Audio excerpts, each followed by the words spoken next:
Bonjour mesdames, bonjour messieurs, bienvenue dans cet autre numéro de podcast Face à TAC. Il faut dire que pour cette édition, on reçoit une invitée de marque. Elle s'appelle Juliette Boyer. Elle est volontaire pour la solidarité, la coopération entre Bordeaux et Douala. J'ai vraiment arrêté si je me trompe. Alors on va aller avec Juliette. Bonjour Juliette. Bonjour. Bienvenue dans le podcast Face à TAC. Merci pour l'invitation. Alors, avec vous, on va parler de votre carrière en tant que volontaire, de vos motivations également et de vos réalisations ici à Douala. Il faut d'ailleurs rappeler que ça fait 1 an et demi que vous êtes à Douala. Alors, comment est-ce que vous arrivez dans le domaine du volontariat ? Alors, le domaine du volontariat, déjà c'est un terme qui veut pas vraiment dire ce que c'est exactement, parce que quand on parle de volontariat, on parle d'une activité normalement qui est non rémunérée. Mais en fait, les volontaires français qui vont à l'international pour mener une mission sont quand même indemnisés. Et en fait, je dis ça parce que le monde du volontariat, c'est un monde très vaste et dans tous les domaines, il peut y avoir du volontariat. Donc moi, je suis arrivée en tant que volontaire au Cameroun et en tant que volontaire pour la coopération internationale entre 2 villes, donc entre la ville de Bordeaux et la ville de Douala. Voilà. Donc c'est ce qu'on appelle en France de la coopération décentralisée, quand c'est pas la coopération entre 2 pays mais entre 2 villes. Oui. Et donc je suis arrivée là-bas déjà parce que j'ai une formation de gestion de projets internationaux. C'est ce qu'on demandait au VSI, donc volontaires de solidarité internationale, qui vont à Douala pour Bordeaux, donc avoir des compétences en gestion de projets internationaux et en représentation institutionnelle. Donc quand on dit représentation institutionnelle, c'est faire de la représentation auprès des institutions publiques, des grands bailleurs de fonds pour les projets, faire de la recherche de financement et globalement représenter les orientations politiques de Bordeaux et représenter l'accord de coopération, du coup, qui prend en compte les orientations politiques de Bordeaux, mais aussi celles de Douala, pour mettre en commun des projets qui se passent dans 99% du temps à Douala, parce que les besoins sont à Douala. Oui. Après, on a beaucoup de projets qui travaillent aussi sur la réciprocité, donc qui se passent également à Bordeaux. Ah, voilà, oui. Mais pour la majorité des projets, ça se passe à Douala. Donc c'est ça qui m'a amené ma formation et après le fait que je travaillais déjà pour Bordeaux avant de partir en VSI. Oui. En fait, j'ai fait ce qu'on appelle une alternance en France, c'est-à-dire que je faisais en même temps mon master et je travaillais. Et je travaillais déjà pour Bordeaux à ce moment-là. Et c'est à la fin de mon alternance qu'on m'a proposé le poste de VSI. Peut-être j'allais commencer justement par la première question pour savoir qui est Juliette Boyer. Une brève présentation de Juliette Boyer pour que nos amis puissent savoir à qui on a affaire. D'accord. Alors, Juliette Boyer. Donc, moi, j'ai 27 ans. Ouais. J'ai fini mes études il y a quelques années. Alors, j'ai eu quelques expériences d'expatriation avant le Cameroun, mais dans un tout autre milieu parce que j'ai fait des études de chinois.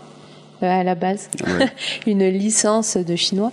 Donc je suis partie vivre en Chine un moment et je suis rentrée en France et ensuite on m'a proposé d'aller au Cameroun. Donc qui je suis une ancienne étudiante de relations internationales, donc passionnée par les relations internationales et la coopération internationale. Oui. Aussi très intéressée par tout ce qui est institutions publiques et valeurs portées par le public, c'est-à-dire alors peut-être que au Cameroun ça a une autre signification, mais en France c'est-à-dire l'accès gratuit à l'école, l'accès gratuit à la santé, et le montage le montage de projets, la réalisation de projets pour le bien commun, c'est-à-dire pour les personnes. Donc en général des projets qui sont gratuits pour tous, à accès libre pour chacun et dans différents domaines. Donc c'est surtout ça qui ont fait que je me suis orientée vers ça dans ma vie professionnelle et que j'ai atterri au Cameroun. Alors après, je sais pas si vous voulez plus de détails sur la vie personnelle. Bon, je crois que là c'est assez le plan professionnel, je crois que c'est suffisant. Et alors on aimerait savoir comment est-ce que tu as choisi la ville de Douala. Est-ce que c'était un choix ou c'était imposé pour venir à Douala? Alors, très très honnêtement, C'est pas moi qui ai choisi Douala.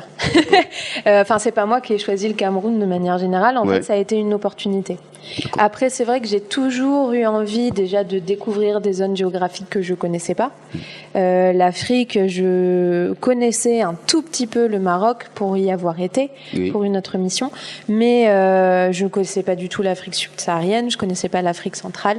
Donc voilà, d'être propulsée comme ça, un peu en dehors de ma zone de confort et dans un milieu aussi culturel que je connaissais pas du tout, ça m'intéressait beaucoup. J'ai eu cette opportunité parce que, comme je disais juste avant, je travaillais avec Bordeaux et c'est Bordeaux qui m'a offert cette opportunité. Il n'y avait pas 36 000 zones. En fait, Bordeaux a que la métropole de Bordeaux a que 2 coopérations avec Douala et en Inde, à Hyderabad. Et le poste qui était vacant, c'était le VSI au Cameroun. Donc c'est comme ça, pour être 100% honnête, c'était pas une décision propre Douala, mais ça m'a pas empêché d'énormément apprécier mon séjour à Douala et je regrette pas du tout d'être venue. Alors, est-ce qu'en venant à Douala, est-ce qu'il y avait déjà certaines informations concernant la ville de Douala? Est-ce que tu avais déjà certaines informations sur la ville de Douala? Comment est-ce qu'il faut faire, ce qu'il ne faut pas faire? C'est pas... Non, il y a beaucoup de choses que j'ai appris sur le tas en arrivant. Oui. Après, c'est vrai qu'il faut dire que la France est quand même extrêmement cosmopolite. Donc, j'avais déjà rencontré des personnes camerounaises. Et si c'était pas camerounaise, c'était africaine. Après, c'est sûr que chaque pays a sa culture propre et que on peut pas dire qu'on connaît la culture africaine parce que ça veut rien dire.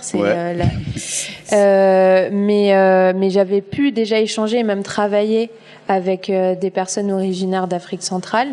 Donc, il y avait quelques codes que je pouvais avoir. J'avais discuté aussi avec des personnes qui étaient expertes de la zone de camerounaise et Afrique centrale. Donc, ils m'avaient un peu expliqué les grands traits et surtout ce qui peut en tant que Français choquer au premier abord quand on arrive et qu'on fait pas partie de cette culture. Donc bien, et puis c'est sûr que je connaissais rien en arrivant, à part toutes les choses théoriques qu'on m'avait dit comme ça en France. C'est surtout quand je suis arrivée que j'ai découvert ça. J'ai appris en faisant quoi. Oui, c'est ça. Ouais, c'est ça. Alors, justement, tu en parlais tout à l'heure de cette coopération entre la ville de Bordeaux et la ville de Douala. Et on aimerait bien savoir en quoi est-ce que ça consiste, cette coopération entre Douala et Bordeaux. D'accord. Alors, donc, pour être totalement clair, c'est une coopération tripartite. D'accord. Entre à la fois la ville et la métropole de Bordeaux. Voilà, oui. Parce que du coup, la ville de Bordeaux, c'est la ville de Bordeaux. Et la métropole de Bordeaux englobe la ville de Bordeaux, mais aussi 28 communes qui sont autour. D'accord. C'est comme si on disait que, après, c'est ce qu'il y a un peu à Douala aussi, avec les mairies d'arrondissement et la communauté urbaine qui englobe, voilà. Mais du coup, la métropole de Bordeaux, elle englobe Bordeaux et elle englobe toutes les petites communes qui sont moins...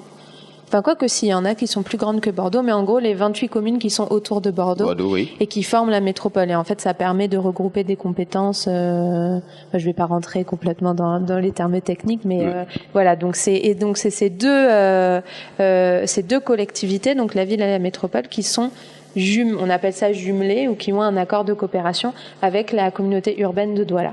D'accord.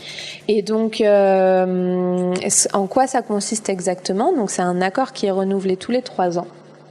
Donc, c'est-à-dire que si au bout de 3 ans, après, on veut l'arrêter, on peut l'arrêter. Il y a pas d'obligation, mais pour l'instant, ça a été renouvelé depuis 2016.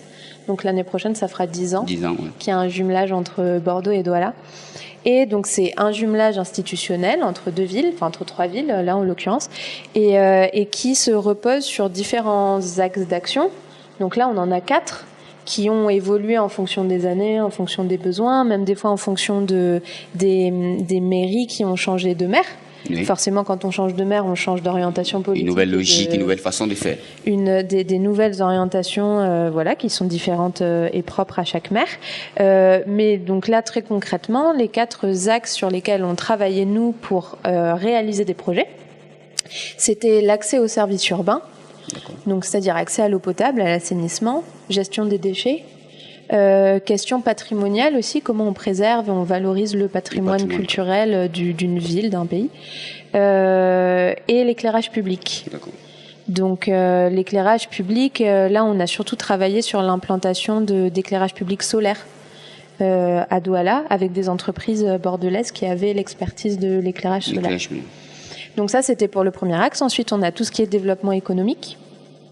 Et alors c'est là qu'on voit aussi que on essaie de faire cohabiter les orientations politiques de Bordeaux qui sont très tournées vers l'économie circulaire, l'économie sociale et solidaire, donc c'est-à-dire une économie qui donne la priorité à un plan social, c'est-à-dire donner de l'argent aux populations locales, enfin rémunérer les populations locales, favoriser une économie circulaire, c'est-à-dire valoriser le travail des petits producteurs locaux. Oui. Voilà, c'est tout ça. C'est un commerce de proximité, c'est faire travailler les personnes qui sont sur place, etc. Et avec ça, on essayait de faire concilier les priorités aussi économiques à Douala. D'accord. Donc ça, c'est le deuxième volet. Le troisième volet, c'était plus sur des échanges universitaires et culturels. Donc échange culturel, échange universitaire d'abord, c'est entre les universités mais aussi les écoles. Là, on avait une grosse convention entre les écoles d'architecture de Douala et de Bordeaux. Et ensuite échange culturel. Donc là, c'était surtout les promoteurs culturels de Bordeaux et ceux de Douala qui travaillaient ensemble pour faire des résidences d'artistes, pour faire des festivals, même pour faire des formations de personnes. Il y a pas mal de personnes de Douala qui sont venues à Bordeaux et qui ont été financées par Bordeaux pour suivre des formations en audiovisuel, en gestion de projets culturels, des choses comme ça. Donc ça c'est le troisième. Et le dernier c'était le renforcement des acteurs de santé, donc action de santé, avec là aussi des conventions. Il y avait une convention entre l'hôpital La Quintigny à Douala et le CHU de Bordeaux. Ouais. Et où là le gros des échanges c'était surtout des missions médicales de Bordeaux, donc des médecins de Bordeaux, des anesthésistes, des infirmiers qui venaient à Douala à l'hôpital pour effectuer des interventions très spécifiques, surtout sur les enfants. Oui. Mais aussi des formations du personnel sur place. Alors, dit comme ça, on a l'impression que c'est... comment ça se passe si, par exemple, je suis dans le domaine de l'audiovisuel, j'ai envie d'avoir une nouvelle formation dans le domaine. Comment est-ce que ça se passe? Quel est le circuit? Quelle est la procédure? Alors moi j'aurais envie de dire si on est un jeune et que on a envie de se faire former sur les domaines de l'audiovisuel mais aussi du son, de la lumière, des choses comme ça, il faut se rapprocher en fait des personnes, du point focal à Douala qui travaillent à Bordeaux et qui pourra être une porte d'ouverture pour ce genre en tout cas les formations que nous on pouvait proposer dans le cadre de l'accord de coopération.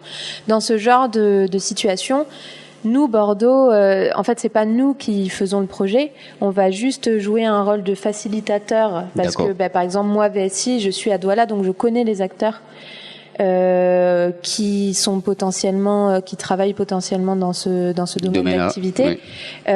Donc, à la limite, je peux mettre en relation si je rencontre un jeune qui me dit que lui, il a envie de se faire former par une équipe en France, je peux le mettre en relation avec les personnes à Douala que je connais.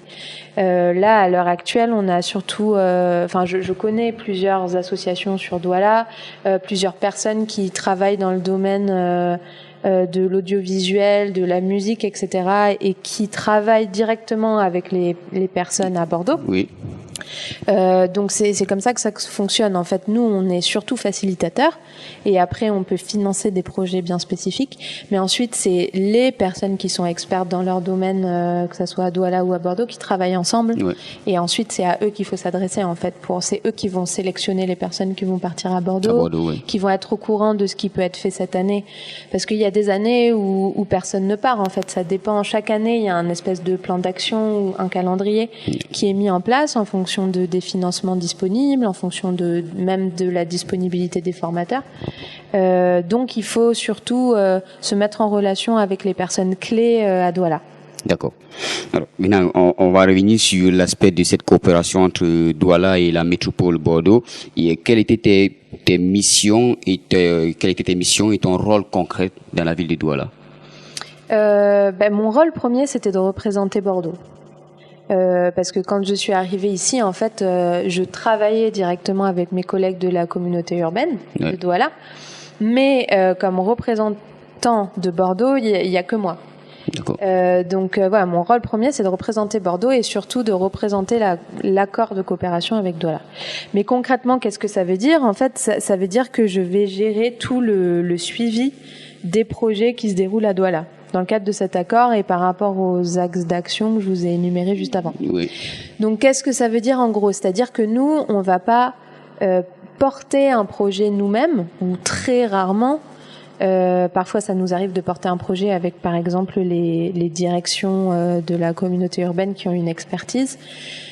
Mais dans la grosse majorité des cas, on va surtout être le médiateur et le manager, on va dire, du projet. C'est-à-dire qu'on va s'assurer que tout se passe bien. Oui. Si on travaille avec des entreprises pour, par exemple, la mise en place d'un château d'eau et de fontaines d'eau dans un quartier, ce qui s'est passé là il y a quelques années, on va s'assurer que voilà que tout se passe bien. S'il faut passer un appel d'offres de marché public, on va s'en occuper et tout, des choses comme ça.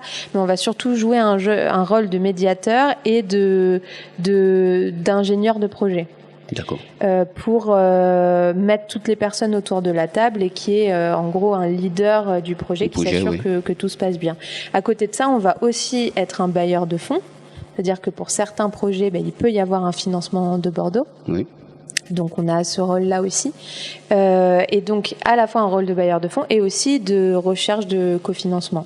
D'accord. Parce que c'est, par exemple, sur un gros projet, on va pouvoir être l'interlocuteur auprès des grandes institutions nationales, mais aussi des institutions internationales, de l'Union européenne, de grands réseaux internationaux qui pourraient aussi apporter un financement. C'est pour ça que je parlais de représentation institutionnelle. C'est assez important dans les missions du VSI, ce rôle de représentation et de médiation auprès de toute une panoplie d'acteurs, en fait, que ce soit institutions publiques, que ce soit petite association locale à Douala, que ce soit université, hôpitaux. En fait, on s'adresse à tous des acteurs hyper variés.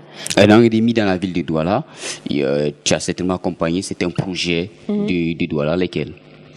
Alors beaucoup, parce que comme j'ai dit au début, donc on gère des projets dans des domaines hyper variés. Variés, oui.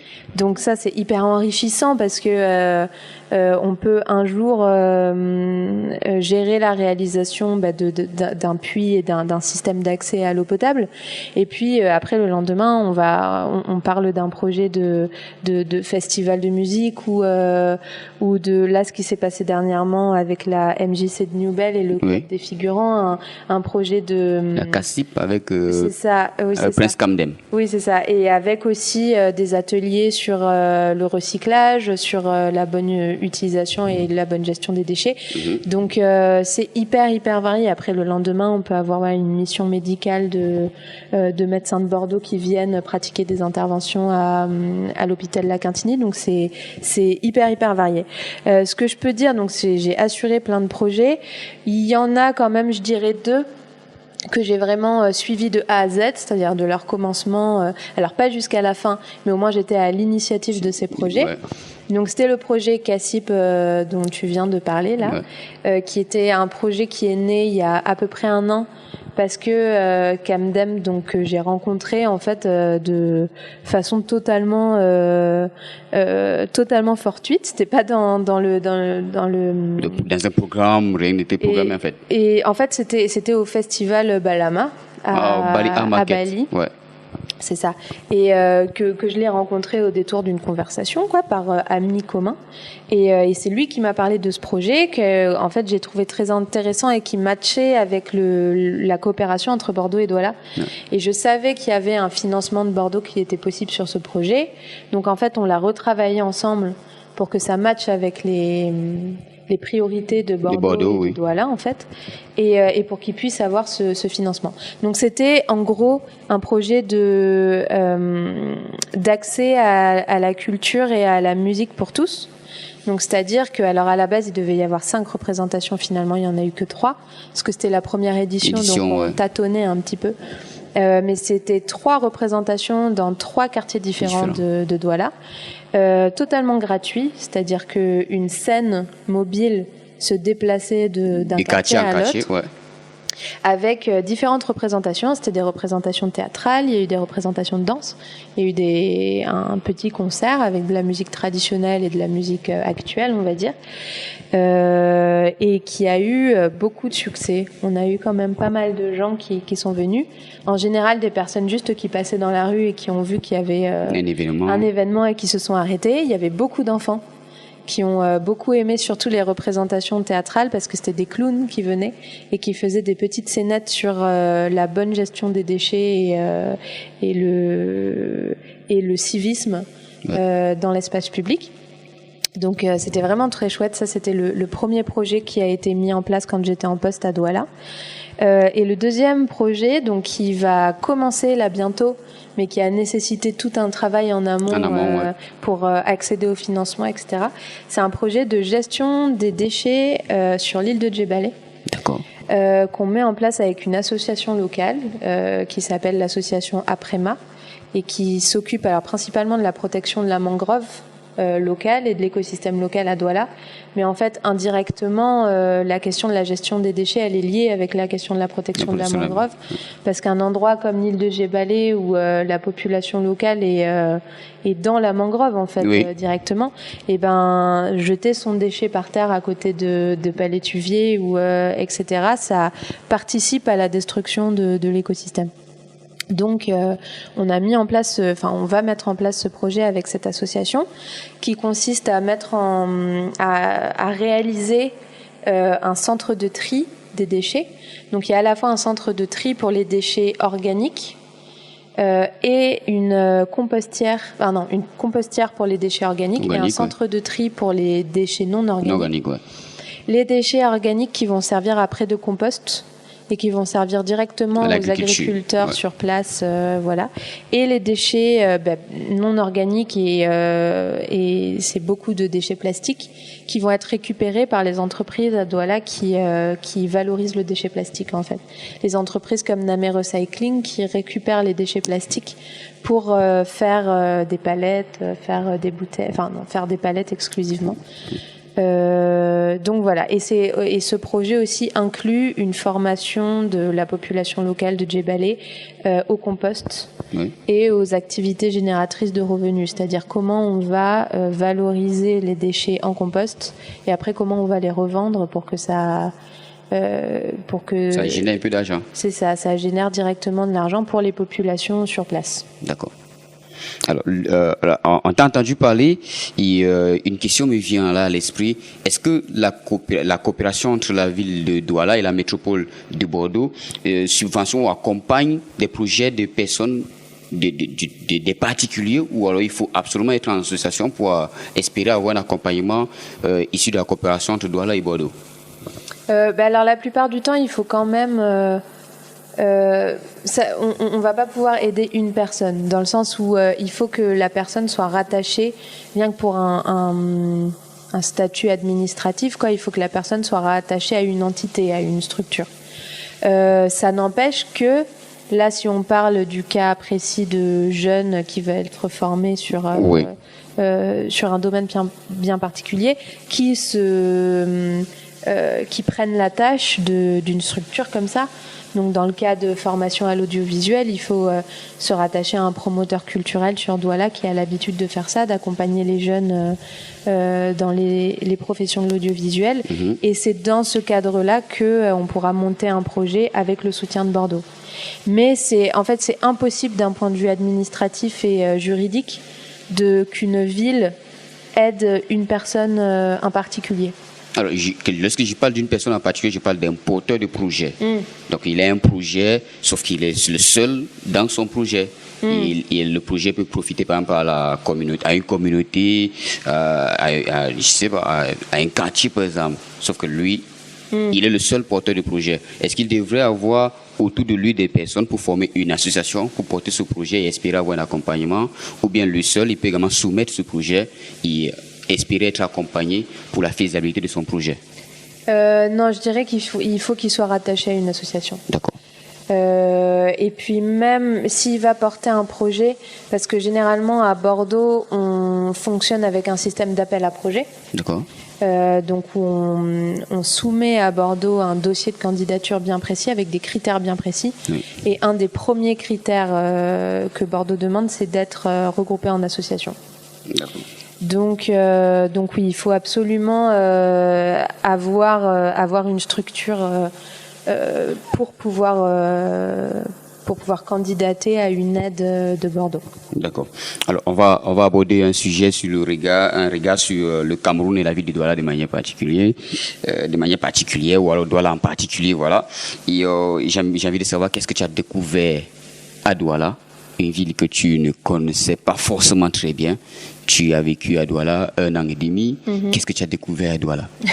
Alors j'ai essayé d'être la plus exhaustive possible, ouais. Mais je vais forcément oublier des choses, oui. Parce que découvert, je pense il s'est pas passé une journée sans que j'ai découvert, je pense, de nouvelles choses oui. Ici.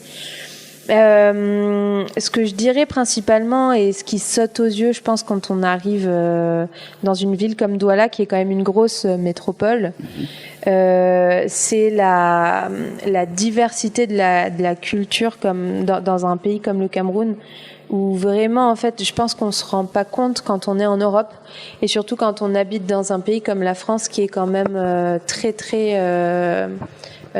centralisé. C'est-à-dire où on partage une seule langue, on partage quand même une culture qui est propre à tous les Français. Ouais. Il y a quelques particularismes, mais qui sont pas du tout aussi accentués qu'ici. Alors qu'ici, en fait, on peut partir de Douala pour aller dans l'ouest ou partir de Douala pour aller dans le sud ou dans l'extrême nord. Et il y a pratiquement autant de coutumes et de traditions qu'il y a de villes, qu'il y a de villages. Il y a plus de 300 dialectes. 300 dialectes, ouais. Enfin, ça, c'est quelque chose qu'en France, on connaît pas. Quand on rencontre n'importe qui ici au Cameroun qui parle au moins 2 langues, qui parle au moins le français plus son dialecte, au moins, si ce n'est plus. Donc ça, c'est vraiment quelque chose qui pour nous semble incroyable, quoi. Et donc ça, c'est très très étonnant, les différentes cultures et les différentes religions qui cohabitent ici.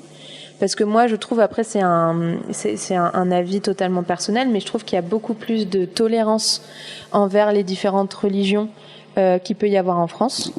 Je veux dire, la religion chrétienne et la religion musulmane ici cohabitent sans aucun problème. Après, le Cameroun a ses propres conflits aussi de culture et d'ethnie. Mais en tout cas, il y a quand même une certaine tranquillité et acceptation des religions qui sont assez impressionnantes. Après, voilà, il y a aussi des côtés qu'on connaît pas en France, comme les problèmes liés au tribalisme. Enfin, ça, c'est aussi des choses qui n'existent pas en France. Ouais. Mais à côté de ça, voilà, je me suis rendu compte aussi qu'il y a beaucoup de personnes au Cameroun qui sont extrêmement pauvres. Ça, c'est quand même quelque chose d'assez marquant, parce qu'en France, il y a quand même un lien fort entre la France et l'Afrique, même si ça peut être beaucoup critiqué, oui. Entre la France et les pays francophones. Mais le Cameroun a un peu la réputation en France d'être un des pays anciennement colonie française qui a réussi à se relever économiquement, etc. Mais en fait, on se rend compte quand même en étant ici qu'il y a encore un niveau de pauvreté qui est assez important. Donc ça, c'est quelque chose que j'ai appris aussi en arrivant. Mais après, voilà, l'omniprésence de la musique partout. Ça, c'est aussi incroyable. Voilà, tout le monde sait danser ici, a le sens du rythme. Ouais. Parce que vous baignez dedans depuis que vous êtes né, quoi. Donc ça, c'est assez incroyable aussi. L'hospitalité, le fait qu'on puisse être un total étranger, mais on nous invite au mariage, on nous invite au deuil, c'est quelque chose qui serait impossible en France. À la limite, inviter à un mariage peut-être, mais il faut quand même qu'on connaisse la personne assez bien. À un enterrement ou à un deuil, on n'invitera jamais quelqu'un extérieur à la famille, quoi. Donc ça aussi, ça peut être quelque chose de très étonnant. Voilà. Après, qu'est-ce que je peux... Les paysages aussi qui sont très diversifiés et incroyables au Cameroun, et pas assez valorisés, je trouve, encore aujourd'hui. Il y a énormément de de coins au Cameroun qui sont pas assez exploités à leur juste valeur, je pense. Voilà, je trouve que les Camerounais ont une assurance aussi assez impressionnante. C'est-à-dire que je trouve, après il faut pas faire de généralité, mais il y a une confiance en soi dans tout ce qu'on entreprend qui est assez impressionnante. Et puis la débrouillardise, quoi. Le fait de pouvoir faire beaucoup avec pas grand-chose, le fait souvent de vivre au jour le jour. Enfin, c'est quelque chose qui paraît inconcevable en Europe, quoi. Et on se rend compte qu'on se plaint de beaucoup de choses quand on est en France. Après, les Français... Ils ont une réalité. Oui, mais c'est surtout un peuple de râleurs. On est un gros peuple de râleurs. Donc on râle alors qu'en fait, y avait quelqu'un, c'était un auteur, je crois, qui disait « Les Français, c'est le seul peuple qui vit au paradis et qui pense qu'il est en enfer ». C'est vraiment ça, c'est qu'on se plaint de choses, on se rend pas compte que ailleurs les gens galèrent 10 fois plus et se plaignent moins. Donc ça aussi, ça fait beaucoup grandir après de pouvoir voyager et de voir ça. Ouais. Donc voilà, c'est tout. J'oublie certainement. On comprend que tu as découvert beaucoup de bonnes choses à Douala, peut-être également des choses pas très bonnes également à Douala et au Cameroun. Et j'aimerais bien savoir, est-ce que à ton arrivée à Douala ou au Cameroun, tu as fait face à un choc culturel? Oui. oui, j'ai plusieurs fois. Il y a quelque chose de très surprenant pour les Français, c'est le fait que les Camerounais soient très francs. Et même parfois, quand nous on aurait tendance à comment on dit l'expression déjà, tourner autour du pot et essayer pour aussi pas blesser la personne en face, parce que c'est culturel en fait. On veut pas, ou alors faire perdre la face à quelqu'un devant d'autres personnes, la décrédibiliser, des choses comme ça. Chose qui ici en fait les gens sont hyper francs, surtout. Et c'est hyper déroutant quand on arrive surtout dans le monde professionnel, parce que dans le monde professionnel, on a l'habitude avec nos collègues de rester très comment je vais dire, très protocolaire et essayer de ne jamais froisser quelqu'un, même si l'autre personne va le comprendre indirectement parce qu'on a un langage particulier qui va faire dire qu'on va quand même faire passer le message, mais d'une autre manière. Oui. Ici, c'est direct. Et j'ai déjà entendu des collègues s'engueuler dans le couloir. Et moi, quand j'entendais ça, je me disais, mais le gars va se faire virer, quoi. Enfin, là, c'est pas possible qu'il continue, alors que son boss l'engueule comme ça pendant 30 minutes. Et en fait, 5 minutes après, ils rigolaient ensemble à côté et ils mangeaient ensemble. Et ça, c'est hyper déroutant. La conduite aussi, la conduite en voiture. Ça, c'est quand même assez impressionnant. Après, j'avais déjà l'expérience des Chinois qui conduisent aussi avec une conduction dynamique, on va dire et une conduite dynamique. Et après, c'est aussi le fait que l'état des routes est ce qu'elle est, donc on essaie on essaie de jongler entre 2-3 trous. Mais c'est ça. Et donc ça aussi, ça peut être un choc culturel. Mais je pense que le plus gros choc culturel, c'est la communication. D'accord. Comment est-ce que tu as trouvé? Du coup, le fait que les Camerounais soient très francs et vont droit au but, quoi. Ouais. Alors, on dit chez nous, on ne mâche pas les mots. Oui, c'est ça. On ne mâche pas les mots. Alors, on va poursuivre toujours dans le cadre de ce regard sur le Cameroun et sur la ville de Douala. Et avec justement cette question, quelle perception as-tu des jeunes Camerounais? Alors les jeunes Camerounais, ça rejoint un peu ce que je disais juste avant sur la débrouillardise.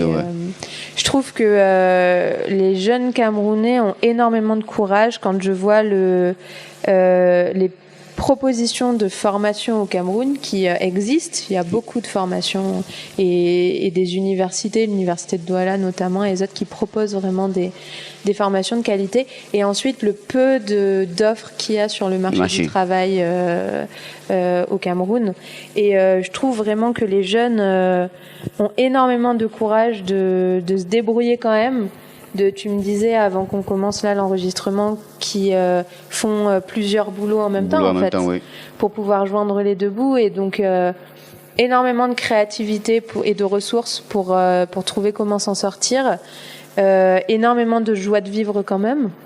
Et ouais, ce contexte qui est pas facile et qui fait que les jeunes Camerounais sont très résilients. En fait, on verra de quoi l'avenir est fait, quoi. On verra demain comment on fait pour manger le lendemain, quoi. On dit chez nous, l'espoir fait vivre. Ouais, c'est un peu ça. Donc j'ai vu des personnes aussi qui travaillent dans des associations, qui vivent de rien, mais qui continuent à travailler pour les principes qui leur tiennent à cœur. Tu veux, je parlais de l'association là qui travaille pour la protection de la mangrove. La mangrove, ouais. Cette association, elle gagne rien. Enfin, il y a aucun objectif lucratif derrière, comme il pourrait y avoir pour une entreprise et tout. Et quand même, ils le font, quoi. Ça, je trouve ça incroyable. Les artistes, les jeunes artistes de Douala, pareil, quoi. Ouais. Enfin, c'est des personnes qui des fois sont pas payés quand ils vont faire une représentation, on leur promet quelque chose et puis finalement on leur donne pas ou on leur donne le quart, et qui continuent quand même là-dedans. Et aussi des jeunes qui arrivent à pratiquement s'auto-former, enfin qui sont hyper autodidactes. Ouais. J'ai rencontré des jeunes qui jouent chez Kiki par exemple à Bali. Oui. Kiki est la mère. Et c'est ça. Et Kiki qui est une des personnes avec qui on travaille le plus à Bordeaux, pour tout ce qui est coopération culturelle et musicale. Et des personnes qui m'ont dit, mais en fait, à Douala, il n'y a aucune école de musique. Il n'y a pas... si on veut être formé à la batterie, à la guitare, au chant, il faut qu'on connaisse quelqu'un qui sait un peu comment... C'est vrai quand même que progressivement, les choses sont en train de se faire, parce que ici, par exemple, à Bépanda, il y a quand même une école de musique, mais principalement axée sur le piano. Oui, je crois qu'il y a une autre école de musique du côté de Koto ou Lokpom, qui accompagne quand même les jeunes, peut-être un peu se plaindre du coût de la formation. C'est ça. Quand je dis école de musique, c'est surtout école de musique publique, ouverte à tous. Ah ouais. Ce qui voilà pour permettre à tout le monde de pouvoir être formé, quoi. Ouais. Mais c'est sûr que ceux qui ont de l'argent peuvent se permettre une formation. Ouais. Oui. Voilà, on va rester avec toi et on va toujours sur l'aspect d'un regard sur la ville de Douala et de Cameroun et essayer de savoir quel temps fort, qu'est-ce qui t'a le plus marqué dans la ville de Douala et au Cameroun que tu aimerais bien partager avec nous. Il y en a plein. Il y a plein de temps forts, que ce soit quand j'ai travaillé avec les différentes personnes à Douala et que on arrivait finalement, malgré tous les obstacles, à obtenir un financement, à commencer le projet. Le projet Cassib du CIPAC avec le club des figurants et avec Camdem. Oui. Il y a eu plein de problèmes et au final, quand on a quand même réussi juste à réaliser le projet, quoi, c'était vraiment énormément de plaisir et de soulagement. Donc j'ai eu plein de bons souvenirs. Je peux citer le tout dernier parce que c'était la semaine dernière, mais le spectacle que Prince Ali avait organisé et aussi pour pouvoir faire un dernier événement avant mon départ. Enfin, ça m'a beaucoup touchée parce que tout le monde m'a dit qu'il tenait vraiment à le faire. Il tenait absolument à le faire. Ouais, et ça vraiment ça m'a beaucoup touchée. On m'a offert un collier à la fin avec des noix c'était de palmier. Les noix de palmier, oui. Il y avait également les yeux de pigeon. De pigeon, ouais, c'est ça. Donc tout ça, c'était très fort. En plus, il avait organisé un petit atelier de cuisine juste avant. Enfin, c'est vraiment quelqu'un qui se donne à fond pour réaliser ces trucs. Donc c'était vraiment adorable d'organiser ça. Donc ça, c'est mon dernier bon souvenir en date. Et voilà. Ouais, ça c'était vraiment un bon souvenir. Un magnifique souvenir. On espère quand même te revoir très bientôt à Douala pour partager encore d'autres moments forts à Douala, parce qu'il faut dire que Douala également, ça va des moments forts. Oui. Alors, on va passer sur l'aspect de Milan et sur les perspectives également. Et sur ce sujet, bien évidemment, on va se questionner de savoir qu'est-ce que tu retiens de cette expérience sur le plan personnel et professionnel. Ce que je retiens que j'ai quand même beaucoup gagné en autonomie, surtout sur le plan professionnel. D'accord. Et en confiance en moi, dans ce que je dis, quand je parle, etc. Mais justement, parce que comme ce que je disais, je trouve que les Camerounais ont beaucoup de confiance. Beaucoup d'assurance. Beaucoup d'assurance. Et ça m'a poussé moi aussi à à pouvoir, parce que ça fait pas très longtemps que j'ai commencé dans la vie professionnelle, et au début j'avais pas mal de manque de confiance en moi, et j'étais très, on va dire, très intimidée quand il fallait parler avec des personnes plus âgées, qui ont plus d'expérience et tout ça. Donc ça m'a permis d'avoir beaucoup plus confiance en moi et d'assurance. Même je pense quand je vais rentrer en France, de pouvoir prendre des initiatives, de pouvoir prendre la parole en public, etc. Donc ça c'est quelque chose que je rapporte avec moi en France. Sur le plan personnel, j'ai appris beaucoup sur la culture camerounaise, sur l'histoire, parce qu'on connaît très très peu l'histoire du Cameroun quand on vient de France. Pourtant, c'est quand même un territoire avec lequel on a eu des liens pendant très longtemps, et en fait, on connaît vraiment très peu le Cameroun. J'ai appris que quelques temps avant de venir au Cameroun, et en me renseignant, que le Cameroun était bilingue. Je pense qu'on demande à n'importe quel Français qui a jamais mis les pieds au Cameroun, il ne sait pas que le Cameroun est bilingue et qu'il y a une partie anglophone dans le pays. Pareil sur l'histoire de la colonisation. Enfin, après, on pourrait en parler des heures de l'histoire de la colonisation, mais on connaît très peu de choses. Alors là, récemment, il y a eu un travail fait avec le gouvernement français sur la reconnaissance, etc. Ouais, récemment, je crois que ça a été remis, la documentation a été remise le rapport, c'était cette année. Je crois qu'il y a Yaoundé avec l'artiste Blik Bassi qui accompagne justement. Oui, c'est ça, Blik Bassi qui vient de Douala et qui a travaillé avec Bordeaux aussi. Donc oui, mais c'est très tardif. Enfin, voilà, c'est en 2025 qu'il y a vraiment un travail de fond qui a été mené. Donc voilà, on connaît très peu la culture. Donc moi, je suis très contente de m'être familiarisée avec cette culture-là et cette histoire-là, qui est très riche. Et ensuite, sur le plan personnel, plein d'amis camerounais que je me suis fait sur place, plein de voyages que j'ai pu faire un peu partout, à part dans les zones où on peut pas aller, mais sinon un peu partout. Et voilà, donc surtout ça, même le patrimoine culinaire camerounais aussi, le poisson braisé, les gambas à Kribi et à Douala. Donc c'est tout ça. Alors, on va parler un peu de la coopération. Quel défi reste à relever selon toi dans cette coopération entre la ville de Douala et la métropole de Bordeaux?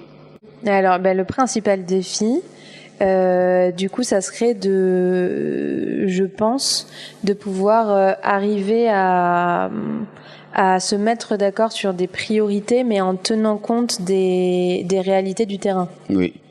Alors surtout des réalités dans les villes partenaires de Bordeaux, là je parle de Bordeaux, mais et notamment à Douala, où entre le projet écrit sur le papier et la réalité sur le terrain, il y a quand même énormément de différences, et des différences qu'on peut pas capter nous quand on est en France. Alors ça, c'est tout le principe du volontaire du coup qui est sur place et qui va travailler là-dessus, sur la médiation entre Bordeaux, et expliquer des fois pourquoi il y a des projets qui prennent plus de temps, notre temps que d'autres. Mais voilà, c'est surtout ça. Et aussi sur les grandes thématiques des projets entre Bordeaux et Douala, des fois il y a des choses qui sont théorisées à Bordeaux et qui sont pas comprises à Douala. À Douala, oui. Comme l'économie sociale et solidaire qui existe ici, ça existe plus à Douala qu'à Bordeaux. L'économie circulaire, la vente directe des petits producteurs de légumes, de manioc, etc., qui vendent directement aux consommateurs. Mais on va parler en France d'économie sociale et solidaire. À Douala, on va pas comprendre ce que c'est, parce que ça ne s'appelle pas comme ça. Ça se pratique, ça se fait, mais ça n'a pas la même dénomination. C'est pas théorisé comme ça peut l'être en France, et ça peut amener à des incompréhensions en fait, parce que moi quand je suis arrivée ici, le développement de l'économie sociale et solidaire à Douala, ça faisait partie des axes de l'accord de coopération entre Bordeaux et Douala, mais en fait quand j'ai parlé à mes collègues camerounais de l'économie sociale et solidaire, ils comprenaient pas exactement ce que c'était. J'ai dû expliquer. Sauf que à partir du moment où on doit expliquer quelque chose, c'est que finalement c'est peut-être pas la première priorité de la ville dans laquelle on est. Oui. Donc après ça, c'est toute la complexité et la problématique de la coopération internationale. C'est arriver à comprendre l'autre et voilà. Aussi un autre défi, je pense qui est important de comprendre, c'est de pouvoir renouveler ses partenariats avec les personnes sur place. C'est-à-dire que quand on est volontaire, il faut avoir une capacité aussi d'être curieux de ce que les structures proposent. Et même quand c'est des nouvelles structures, parce que nous, en fait, ça fait presque 10 ans qu'on travaille avec Douala. Et donc, maintenant, on a l'habitude de parler toujours aux mêmes interlocuteurs parce qu'on sait qu'on peut avoir confiance en eux, etc. Mais je pense que des fois, il faut pas avoir peur de travailler avec de nouvelles personnes et de nouvelles structures. Ouais. Ça a été le cas avec la MJC de Douala. Pour pouvoir aussi se renouveler dans les propositions de projets. Il y a des structures, il y a aussi, on a travaillé avec l'association Patriarche, qui travaille dans la danse patrimoniale. Ouais. Et qui était aussi une structure avec laquelle on n'avait pas travaillé avant. Et en fait, tout ça, ça permet de donner un nouveau souffle, de renouveler la coopération, de proposer des nouveaux projets. Et ça, c'est important aussi, de pas toujours se reposer sur les personnes qu'on connaît déjà et de pouvoir renouveler les partenariats. Voilà. On va maintenant savoir, est-ce que tu as des projets avec l'Afrique, avec le Cameroun, avec notamment la coopération internationale? Avec la coopération internationale, c'est sûr, parce que là, je suis en recherche d'emploi et je vais continuer dans la coopération internationale. D'accord. Donc ça, c'est sûr. Probablement la coopération internationale française avec l'international. D'accord. Peut-être la coopération décentralisée, donc c'est-à-dire toujours travailler pour une ville, mais peut-être pas. J'aimerais bien aussi pouvoir changer un petit peu et travailler avec des organismes privés, type ONG, de solidarité internationale. Voilà. Donc coopération internationale toujours, avec l'Afrique probablement, parce qu'il faut dire quand même que la coopération internationale française, elle est très axée sur l'Afrique, de par l'histoire qu'on peut avoir avec l'Afrique, mais aussi les besoins. Il reste encore beaucoup de besoins. Il y a beaucoup de potentiel et de capacité en Afrique et qui demandent que à être soutenus par l'international. Donc il reste encore énormément de choses à faire avec les pays africains. Donc j'espère que je pourrai continuer à travailler avec des villes ou avec des structures africaines, que ça soit avec le Cameroun ou avec d'autres pays. Alors, en dehors du Cameroun, que tu es en fin de séjour d'ailleurs, il y a en dehors également du Maroc, où tu nous as dit à l'entame de notre entretien que tu avais déjà visité. Est-ce qu'il y a d'autres pays africains que tu aimerais visiter? En soi, je suis fermée à aucune zone. J'aimerais bien connaître un peu plus l'Afrique de l'Est et l'Afrique anglophone. D'accord. Parce que c'est vrai que donc là j'ai connu un petit peu l'Afrique centrale et l'Afrique anglophone m'intéresse aussi pour pouvoir connaître aussi les différences qu'il y a entre l'Afrique francophone et anglophone. Oui. Donc en soi toutes les zones m'intéressent. On verra bien où le vent me mène et qui va m'accepter pour que je puisse travailler avec eux. Je pense que je verrai ça dans quelques semaines ou quelques mois. D'accord. Et si tu devais résumer ton expérience en une seule phrase, ton expérience à Douala?